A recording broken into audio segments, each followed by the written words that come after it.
দক্ষিণ চব্বিশ পরগনা জেলার ভাঙড়ে উদ্বোধন হলো দুটি সরকারি অ্যাম্বুলেন্স। ফিতে কেটে অনুষ্ঠানের শুভ উদ্বোধন করলেন ক্যানিং পূর্বের বিধায়ক শওকত মোল্লা ও দক্ষিণ চব্বিশ পরগনা জেলা পরিষদের কর্মাধ্যক্ষ বাহারুল ইসলাম সহ অন্যান্য তৃণমূল নেতা নেতৃত্বরা।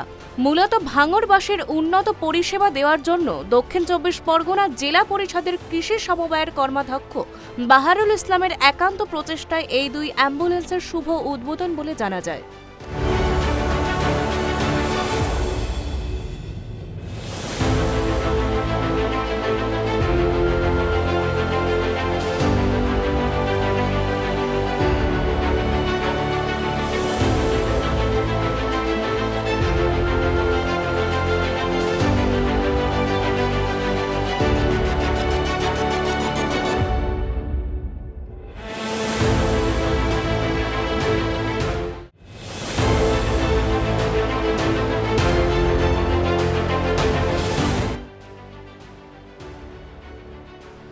ফের আদালতে মুখ পড়ল বাঁকুড়া জেলা প্রাথমিক বিদ্যালয় সংসদের হলঘরে উস্তি ইউনাইটেড প্রাইমারি টিচার্স ওয়েলফেয়ার অ্যাসোসিয়েশনের রক্তদান শিবির করার অনুমতি নিয়ে হাইকোর্টের সিঙ্গল বেঞ্চের রায় বহাল রাখল ডিভিশন বেঞ্চও রায় বহাল রাখায় শেষ পর্যন্ত সংসদের হলঘরে এই শিক্ষক সংগঠনের রক্তদান শিবিরে অনুমতি দিতে বাধ্য হল বাঁকুড়া জেলা প্রাথমিক বিদ্যালয় সংসদ।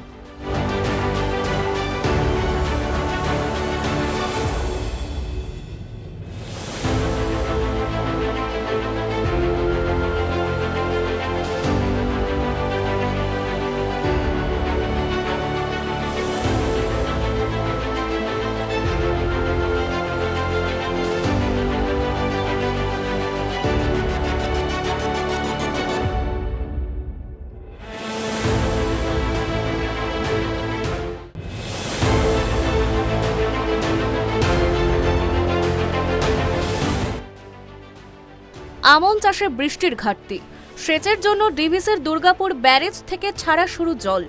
নিম্নচাপের জেরে গত দুদিন দক্ষিণবঙ্গে বিক্ষিপ্ত বৃষ্টি হলেও এখনও বৃষ্টির বিস্তর ঘাটতি রয়েছে।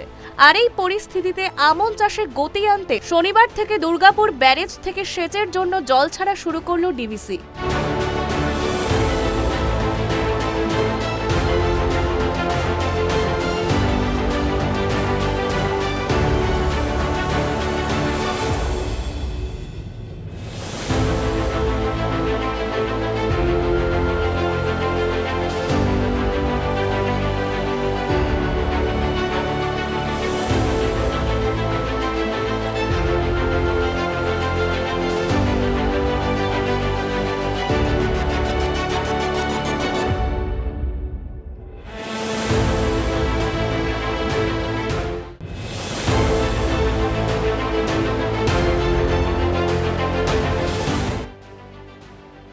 গ্রামের অনুষ্ঠান দেখতে আসার সময় পথ দুর্ঘটনায় মৃত্যু হল এক বন্ধুর, আহত হয়েছেন দুজন।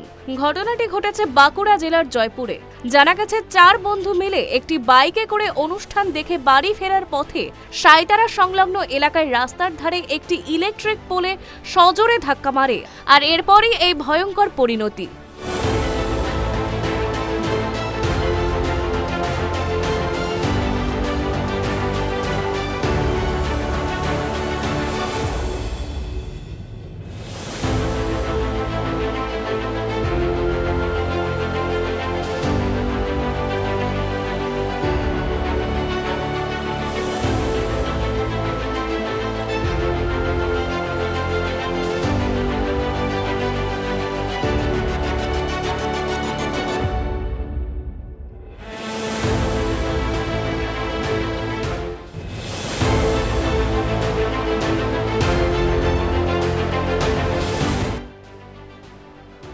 বর্ষার মৌসুমে আমন ধান চাষ নিয়ে দুশ্চিন্তায় আমন চাষিরা।